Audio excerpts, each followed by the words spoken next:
زاغ البصر وما طغى. وہاں تو ہے نا خرّ موسیٰ صاعقہ. حضرت موسیٰ نے جب تجلیات کو دیکھا تو بے ہوشی طاری ہو گئے. اور یہاں کیا سورہ نجم اٹھائیے نا کہ پھر وہ قریب ہوا، پھر وہ قریب ہوا، پھر اس نے جلوے دکھائے نا تو فرمایا افتمارونہ علی ما یرا، تم اس بات پہ بحث کر رہے ہو کہ اس نے دیکھا کہ نہ دیکھا. وَلَقَدْ رَآهُ نَزْلَةً أُخْرَى، سنو پھر اس نے ایک بار نہیں دو بار دیکھا. تم ایک بار کے بارے جھگڑ رہے ہو، اس نے پھر دوبارہ دیکھا، اس نے بار بار دیکھا. آگے ذرا دیکھیے قرآن بتاتا ہے جو آنکھ نے دیکھا دل نے اس کی تکذیب نہیں کی، دل نے کہا یہ وہی ہے. تو پہلے دل نے دیکھا تھا، اب آنکھ نے بھی دیکھ لیا. اب میں آپ کو ایک جملہ کہنا چاہتا ہوں، شاید آپ نے کبھی نہ سنا ہو. معراج کیا ہے؟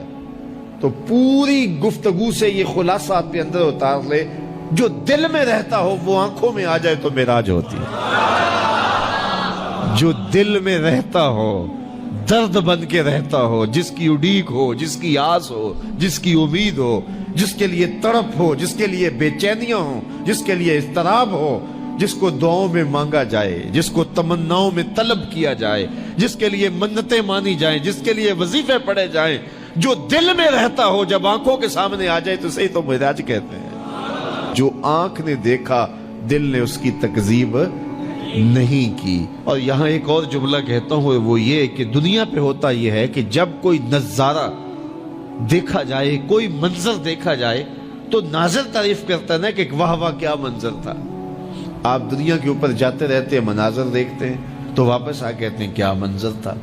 یہ گرمی چمکنے والی ہے، لوگ شمالی علاقہ جات میں جائیں گے تو واپسی آ کے بتائیں گے کیا منظر تھا، خوب پہاڑ تھے، کوساروں کا رنگ کیا خوبصورت تھا، پھوٹتے جھرنے، بہتی ندیاں، کیا رنگ تھا یار، کیا موسم تھا، کیا خنکی تھی، کیا جمال تھا.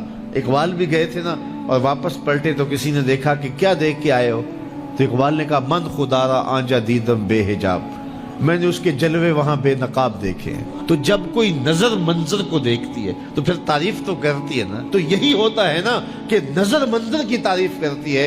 لیکن معراج کی شب پہلی بار ایسا ہوا جب حضور کی نظر نے اس منظر کو دیکھا تو منظر پکارنے لگا ما زاغ البصر وما طغى، واہ واہ کیسی آنکھ ہے، نہ جھپکتی ہے نہ حد سے آگے گزرتی ہے. یہ پہلا موقع تھا منظر نے نظر کی تعریف کی. تو حضرت موسیٰ تقاضۂ رؤیت کرتے ہیں، مالک میں دیکھنا چاہتا ہوں. جواب ملتا ہے لن ترانی، تم نہیں دیکھ سکتے. اور یہاں محبوب سوئے ہیں، جبریل حاضر خدمت ہوتے ہیں. پہلے تو کہا کہ کنڈی نہیں کھڑکانی، جبریل تیرے لیے میرا محبوب اٹھ کے دروازہ کھولے.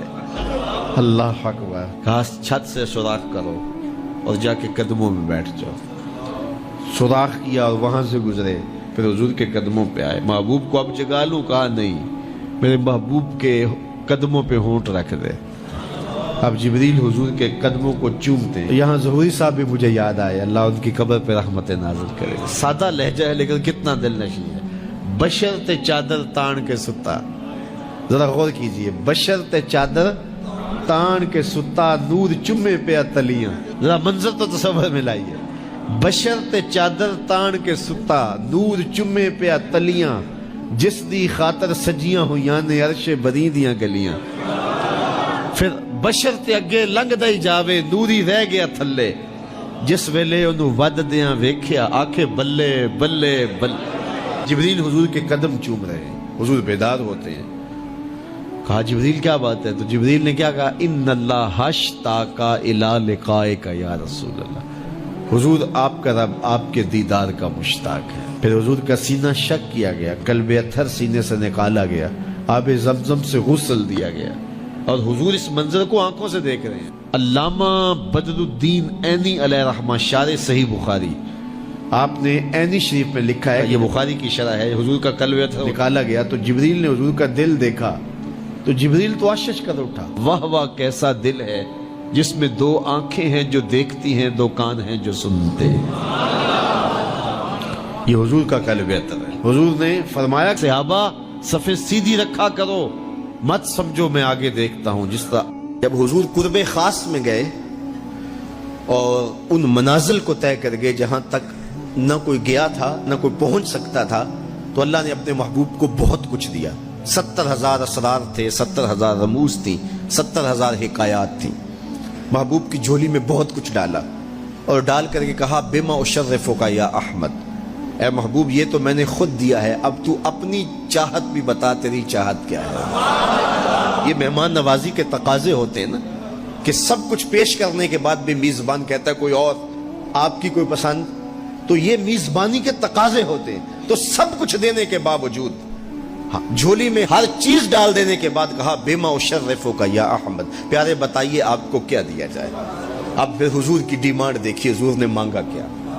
کسی شخص کو دیکھنا ہو کہ وہ کہاں کھڑا ہے، اس کو آپ اختیار دے دیجئے گا، پھر پتہ چل جائے گا وہ کتنے پانی میں ہے۔ آپ مجھ سے پوچھتے ہیں کہ مانگیے کیا مانگتے ہو، تو میں کہوں مجھے پانی دو تو آپ سمجھیں گے پیاسا ہے، میں کہوں کھانا دو آپ سمجھیں گے بھوکا ہے، میں کہوں گا میرے نام کے نعرے لگاؤ آپ کہیں گے شہرت کا متلاشی ہے، میں کہوں گا اٹھو اور میرے اوپر پیسے لوٹاؤ میں اتنی اچھی تقریر کر رہا ہوں، تو آپ کہیں گے یہ تو بیچارہ غربت کا مارا ہوا ہے، اس کے اندر کی ابھی بھوک گئی نہیں ہے۔ تو کسی شخص کے ظرف کا پتہ لگانا ہو تو اس کو اختیار دے دیجئے مانگ کیا مانگتا ہے۔ اور مانگنے والے جب کوئی کمال چیز مانگ لیں، وہ کیا کسی نے کہا نا میرے سوال کی عظمت تو دیکھ ہے ساقی، میرے سوال کی عظمت تو دیکھ ہے ساقی، جام نہ دے حسن طلب کی داد تو دے۔ تو کسی کے سوال سے اس کا ظرف کھلتا ہے کہ وہ کہاں کھڑا ہے۔ اب حضور کو اختیار دیا جاتا ہے محبوب مانگیے کیا مانگتے، مال و زر مانگا، دولت مانگی، یہ تو قدموں میں رلتے تھے، حضور آنکھ اٹھا کے نہیں دیکھتے تھے، تو پھر مانگا کہا بنسبتی الیک بالعبودیہ، اے اللہ ساری زندگی میں کہتا رہا کہ تو میرا رب ہے، یہ میں نے غاروں میں بھی کہا، یہ میں نے پہاڑوں پہ بھی کہا، طائف کے بازاروں میں بھی کہا، مکے کی گلیوں میں بھی کہا، برستے پتھروں کے سائے میں بھی کہا، میرے سر انور پہ اوجری ڈالی جاتی رہی، میں نے سر نہیں اٹھایا اور کہا کہ تو میرا رب ہے، ساری زندگی میں نے کہا کہ تو میرا رب ہے، آج تو بھی تو کہہ دے کہ تو میرا بندہ ہے، مجھے عبد کہہ کے پکار دے۔ ملا جیون علیہ رحمہ فرماتے، امام راضی بھی لکھتے ہیں کہ یہ حضور کا پسند فرمودہ ہے، تو پھر اللہ نے جب بھی واقعہ معراج کی حکایت کی تو لفظ عبد سے جو ہے وہ بات کی، سبحان الذی اسری بعبدہ، اور وہاں بھی سورہ نجم کے اندر بھی فرمایا فَأَوْحَى إِلَىٰ عَبْدِهِ مَا أَوْحَى، تو یہ محبوب کی چاہت پر ہے۔ اور پھر عبدیت کا بندے کی طرف سے جو اظہار ہوگا اس کے لیے پھر 50 نمازوں کا تحفہ دے دیا کہ میرے بندے تو پکارتا رہے اور مجھے رب کہہ کے پکارتا رہا، میں تجھے لبیک یا عبدی کہہ کے پکارتا رہا۔ اور وہ 50 نمازیں پھر 5 نمازوں کی صورت کے اندر باقی رہیں۔ اللہ کی باتیں بدلتی نہیں ہیں، جو ایک نیکی کرے 10 کا ثواب ملتا ہے، پڑھو گے 5 ثواب 50 کا ہی ملے گا، اس لیے کہ اس کی باتیں تبدیل نہیں ہوتی۔ اور یہ تحفہ ہے، حضرت موسیٰ نے تو عرض کیا تھا کہ ایک بار اور جائیے، لیکن میرے حضور نے کہا تھا مجھے اپنے رب سے حیا آتی ہے۔ عادت باری یہ تھی نا، ہر بار 5 نمازیں معاف ہوتی تھی، اب بھی جاتے تو 5 نمازیں معاف ہو جاتی، لیکن کہا کہ مجھے اپنے رب سے حیا آتی ہے۔ اب امت کو کیا حیا نہیں کرنی چاہیے کہ 5 نمازیں امت کے لیے رہ گئی، ثواب 50 کا ہی ملے گا، اور معراج کا خاص تحفہ لے کر آئے اور کہا کہ صلاۃ و معراج المومنین، یہ مومن کا معراج ہے، میں تو سر عرش پہنچا ہوں لیکن تمہارا معراج کیا ہے، تم سجدے میں سر جھکاؤ، دیکھنا تمہارا مالک تمہیں کتنا قرب دیتا ہے۔ جب کوئی شخص سجدہ ریز ہوتا ہے اس پہ اتنی رحمتیں اترتی ہیں، اگر اسے پتہ چل جائے کہ یہ رحمتیں نازل ہو رہی ہیں وہ سجدے سے ساری نہ اٹھائے۔ تو اس کے حضور بندگی کو بجا لانا یہی بندے کی معراج ہے۔